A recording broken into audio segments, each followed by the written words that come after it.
بازم همونجا توپ پرتاب میکنه، سانت روی دروازه، مقدمه بازی کنه، استقلال توپ که از این سمت به بیرون میره، پرتاب برای تیم استقلال هست. خود نوری میره آلیشا، امید آلیشا پاس تونیکیزی میده به هادی نوروزی در محوطه جریمه، نوروزی عقب‌تر ولی خیلی خوب میره ارتباط قطع میکنه، تو بلند روی دروازه یه ضربه سر، مقدمه بازی کنه، پرفکت تو بستر از سر همه عبور میکنه و پژمان نوری توپو برمیگردونه. آرش برهانی به دنبال توپ،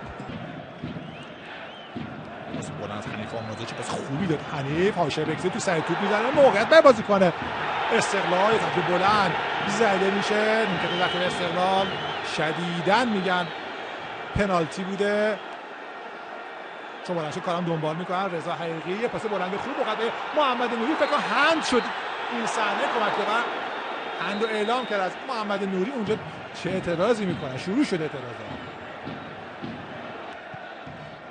یه واسه اون انداخته میشه، از دروازه بیرون میاد فروزان و توپو میگیره، از محوطه هم بیرون نمیاد، امیر قلعه‌ای چه اعتراضی میکنه.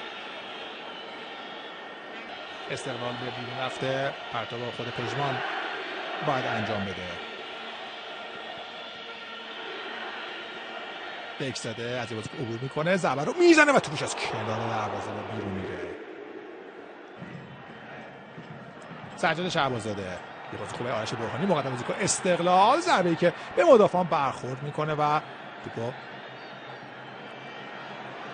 نیلسون میگیره و نمیذاره کورنر شکل بگیره. خود نیلسون ضربه بلند و شوتش محکم، کلا خوب شوت میزنه به نزدیک محوطه جریمه. آرش برهانی و توپی که در اختیار نیلسون قرار میگیره و این موقع توی دروازه بالاخره گل دیدیم. چه اتفاقی، سجاد شهبازاده کاری رو میکنه که چقدر شد دیگه 400 خورده ای دقیقه کسی انجام نداده بود. یکی استقلال جلو میفته، استقلال به گل میرسه. خسرو ایدری سانت عالی و به دهانه دروازه چقدر خوب اومد قطع کرد. این سانت طلایی خسرو حیدری اومد اینجا با کف پای راست خودش توپ در دهانه دروازه قرار داد تا استقلال 1-0 جلو بیفته. نکته امیدوار کننده به هواداری پرسپولیس اینه که سه برد آخر پرسپولیس در شرایطی رقم خورده که گل اولو استقلال زده. تو سمت راست برای دروازه فرستاده بشه، نیلسون هم داره خودش رو گرم میکنه. بچه‌ها حالا بعد از این کورنرها ببینیم نیمکت ذخیره پرسپولیس میگفتن نیمه اول نبوده روی نیمکت سوشا، توپ میاد روی دروازه، این ضربه سر چقدر خوب گرفت توپو فروزان. امیرحسین صادقی ضربه بلند او، مقدمه بازیکن استقلال، چه استوپ خوبی داشت میکرد اونجا هاشم کماکان، مقدمه بازیکن استقلال و توپ بیرون میره کورنر. سانت بعدی به مدافعان برخورد میکنه، آندرانیک تیموریان شوت او و توپی که از کنار دروازه به بیرون میره. گل اول تیمش زده، هادی نوروزی توپو میفرسته روی دروازه، یه ضربه و توپی که از کنار دروازه به بیرون میره و کورنر. زدن از تیم استقلال، آرش برهانی توپ در اختیار داره، بنگردن مقابلش هست، سرعتش عالیه، آرش وارد محوطه میشه ولی ضربه آخر رو نمیذارن که بزنه، برای دروازه فرستاده بشه. هادی نوروزی سانتو روی دروازه، این ضربه سر و محمدی توپ از کنار دروازه به بیرون میزنه. این توپ میاد روی دروازه، یک ضربه برگردون تیر دروازه و توپ گل نشد. دوباره در سمت چپ آلیشا، سانت بلند و روی دروازه، یه ضربه یه سر و حالا گل. محمد نوری حساب کار یکی مساوی میکنه، پیرنش هم در میاره، بازوبندش هم در میاره، کار دیگه نمیکنه، 1-1 مساوی. با هم نگاه میکنیم توپی که اصلا به چپ میاد روی دروازه و در دهانه دروازه خیلی خوب زد ضربه رو. بازم طارمی چجوری نذاشته بودش از اول تو بازی، طارمی رو همین چند دقیقه یه برگردون نیمچه برگردون زد تو خود تیر دروازه، اونها حتما هم کنه میذارن که دوباره ببینید.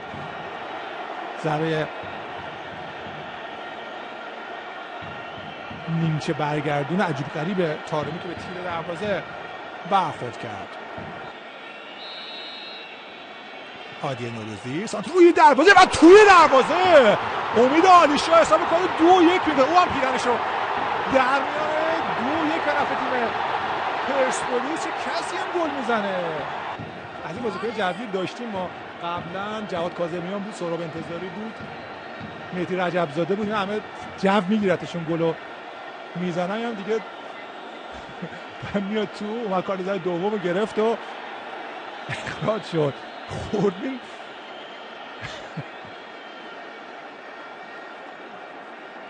اصلا میگم برشته ببرینش بیرون بابا. این کیه دیگه؟ اینجا با هم نگاه که بلند شد چقدر خوب زد ضربه سر امید عالیشاه. عالیشاه زمین بازی رو ترک میکنه. عادی نوروزی اینجا توپو فرستاد روی دروازه. حالا در این سمت استقبال حرکت میکنیم. پیران در آوردن تو به سمت راست بلند فرستاده میشه روی دروازه. یک ضربه سر موقعیت و تو به تیر دروازه خورد. امیرحسین صادقی خودش داره میزنه که چقدر بد شانس بود که توپش به تیر دروازه اصابت کرده.